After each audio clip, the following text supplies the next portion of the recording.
और उन्होंने north east के लिए ये कानून नहीं लाया। जैसे धारा 370 है, हाँ। कश्मीर में हटा दिया, नॉर्थ ईस्ट में क्यों नहीं हटाई? ओके, नॉर्थ ईस्ट में क्यों नहीं हटाई वो धारा? नॉर्थ ईस्ट में भी तो धारा है। अच्छा, वहां नहीं हटाया गया, सिर्फ कश्मीर में हटाया गया। क्यों? कश्मीर में मुस्लिम थे इसके लिए, बहुसंख्यक मुस्लिम थे इसके लिए। Hello everyone, welcome to my show जिसका नाम है द मालवनीकर शो।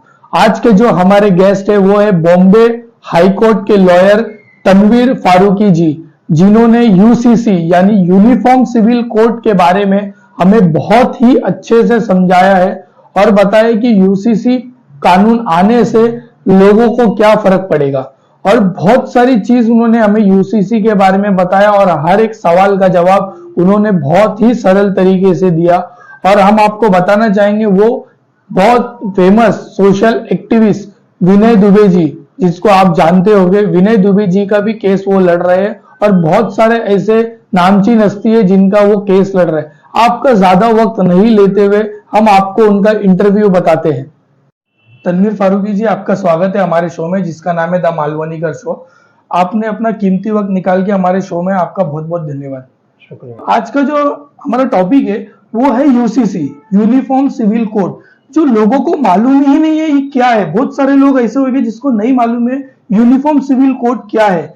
तो आपसे रिक्वेस्ट है, हमारी जनता को आप बता सकते हैं कि यूनिफॉर्म सिविल कोड क्या है? यूनिफॉर्म सिविल कोड अभी तक सरकार ने लाया नहीं है, उसकी प्रस्तावना लोगों के बीच में रखी है। ओके। वो सिर्फ लोगों के डाइवोर्स, शादी के, इनहेरिटेंट और एडॉप्शन के, ये मुद्दों को लेके उन्होंने ये यूनिफॉर्म सिविल कोड लेके आने की प्रस्तावना देश के सामने रखी है। ओके, तो एग्जैक्ट है क्या UCC? UCC uniform civil code एक ही देश में सभी लोगों के लिए एक ही जैसा कानून। जैसे कई ज्यादा करके कैसा होता है कि वो इफेक्ट करता है माइनॉरिटीज ग्रुप को। जैसा कि माइनॉरिटीज के अंदर खास करके एक जो सबसे ज्यादा अल्पसंख्यक के जो ग्रुप है, उनमें 4 शादियां अलाउड है। तो उनका ऐसा है कि 4 शादियों को हटा के एक ही शादी करना चाहिए।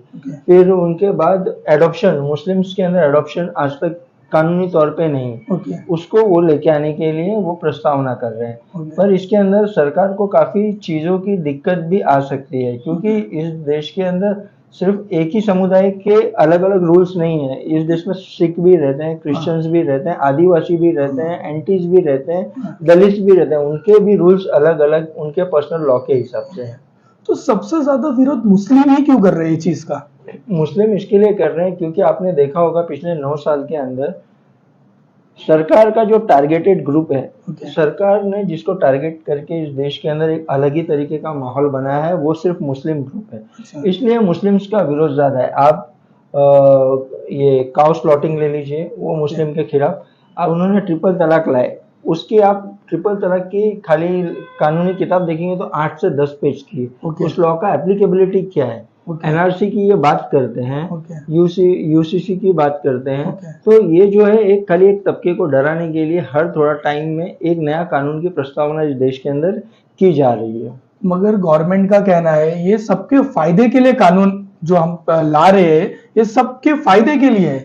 चलो, आप बोल रहे हो सबके फायदे के लिए। गुजरात और राजस्थान में एक कम्युनिटी है जिसके अंदर है कि लड़कियों की शादी पहले नहीं होती, पहले वो एक मर्द के साथ में रहती हैं। अगर वो प्रेग्नेंट हो गई तो उसके बाद उनको लेके आएंगे इस कानून में।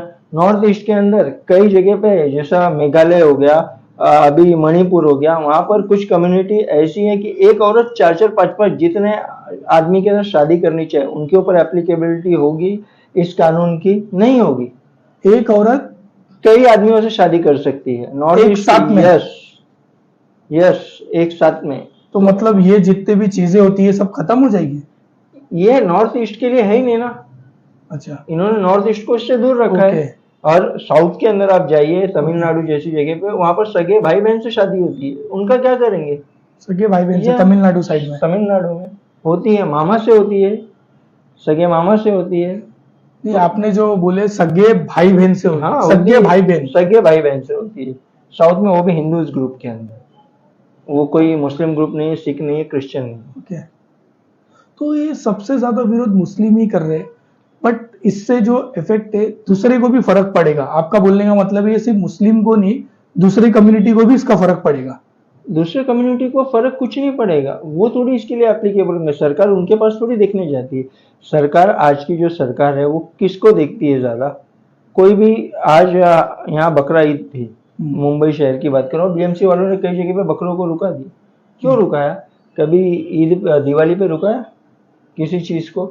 खाली उनका ऑब्जेक्शन रहता है रात को 10 बजे के बाद पटाखे नहीं फूटेंगे, लेकिन 12-1 बजे तक फूटते हैं।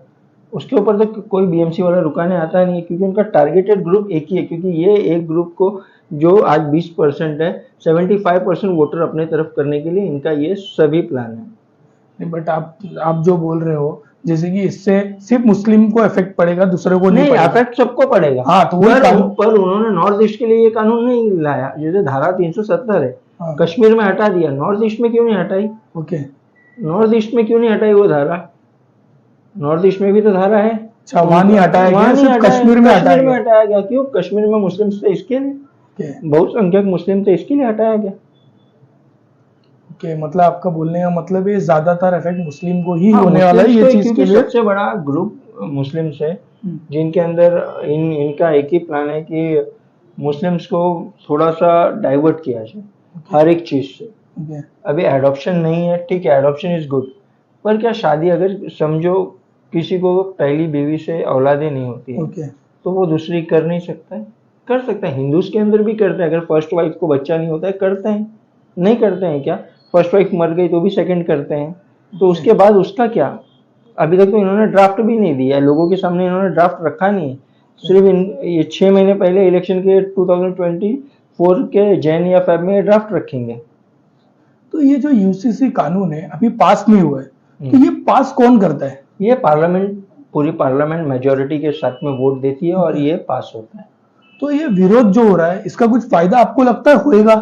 देखिए, विरोध करना हमारा कॉन्स्टिट्यूशनल राइट है। हाँ, वो कॉन्स्टिट्यूशनल राइट हम कर रहे हैं, वो हो नहीं हो, क्योंकि जितने भी विरोध, आपने ट्रिपल तलाक के टाइम भी देखा होगा कितना विरोध हुआ था, पर उसका असर क्या हुआ? आ गया ना कानून।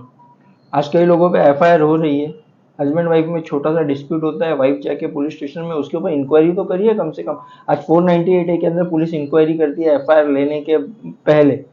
आज ट्रिपल तलाक के अंदर सीधा एफआईआर होती है, आदमी पकड़ा जाता है, पुलिस स्टेशन जाता है, वहां से कोर्ट जाता है, वहां से बेल लेता है, फिर उसके बाद फिर उस रिश्ते के अंदर खटास हो जाती है, फिर वो रिश्ता वापस कभी जुड़ नहीं सकता।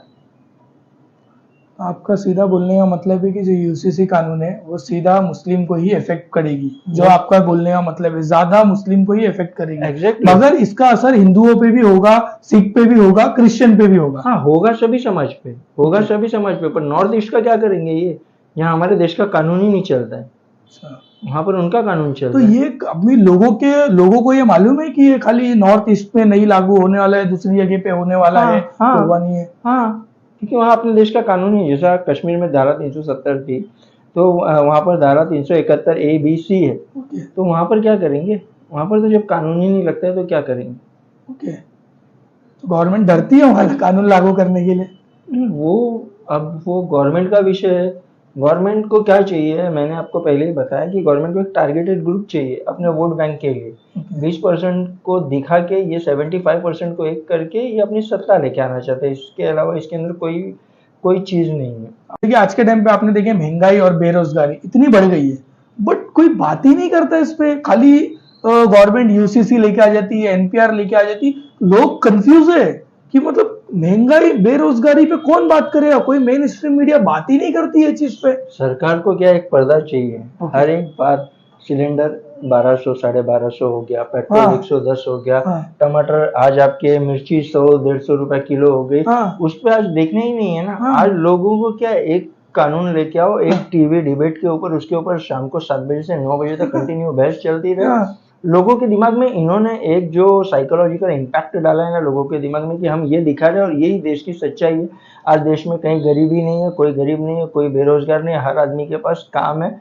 और इनका बस ये डाइवर्जन का एक तरीका होता है, और ये इसके अंदर मीडिया, मेन स्ट्रीम मीडिया इनको साथ दे रही है। तो बेसिकली जो यूसीसी है वो बहुत टाइम से मुद्दा चालू था इसका, यूसीसी मगर अभी तक आया नहीं था। अभी वापस बवाल चालू हो गया है कि यूनिफॉर्म सिविल कोड लेके आएंगे। पहले भी साइनिंग चालू था, साइन करो फॉर्म पे, जो भी था वो हम लोग गवर्नमेंट में भेजेंगे, गवर्नमेंट को बताएंगे कि इतने जन खिलाफ है। और अभी भी मैंने देख रहा हूँ बारकोड आ रहे, बारकोड स्कैन करो मेल जाएगा गवर्नमेंट को कि मतलब ये यूसीसी हमको नहीं चाहिए। तो ये सब चीज का फायदा होगा लोगों को कि मतलब हो सकता है इससे फ्रॉड भी हो जाए, क्योंकि आज के टाइम पे आपको मालूम है फ्रॉड भी चीजें चालू है, कोई ने स्कैन किया पैसा चले जाता है अकाउंट में। तो ये चीज लोगों को आप कैसा समझाना चाहेंगे कि ये थोड़ा देख दाख के चीजें करो।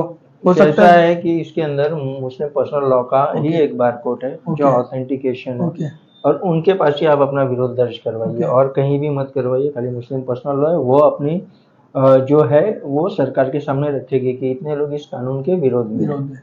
तो इसका फायदा हो सकता है, आपको लगता है? फायदा तो देखिए कैसा होता है, सरकार मेजोरिटी में जो होती है वो कोई भी बिल पास करा लेती है, नीचे सदन में ऊपर सदन में, लोकसभा और राज्यसभा में। तो सरकार करा लेगी, पर विरोध करना लोकतंत्र के अंदर एक हमारा हथियार है और वो हमारा साइलेंटली एक हथियार है और उसका हमें यूज करना चाहिए और हम कर रहे हैं। ट्रिपल तलाक पे भी बहुत सारे विरोध हुए, ट्रिपल तलाक पास हो गया। नहीं देखिए, कानून सरकार जो मेजोरिटी में रहती है, फुल मेजोरिटी में होती है, तो उसको कोई भी कानून पास कराने में कोई दिक्कत का सामना नहीं करना पड़ता है। तो आप हमारे व्यूअर को यूसीसी के बारे में क्या बताना चाहेंगे, यूनिफॉर्म सिविल कोड के बारे में? यूनिफॉर्म सिविल कोड अगर इस देश के हर एक नागरिक के ऊपर लागू होता है तो यूनिफॉर्म सिविल कोड अच्छा है, पर कुछ ग्रुप्स को छोड़ के सिर्फ एक ग्रुप्स को टारगेट करके इस कोड को लाया जाए तो ये इस देश के लिए और इस देश के हर एक नागरिक के लिए बहुत खतरनाक है।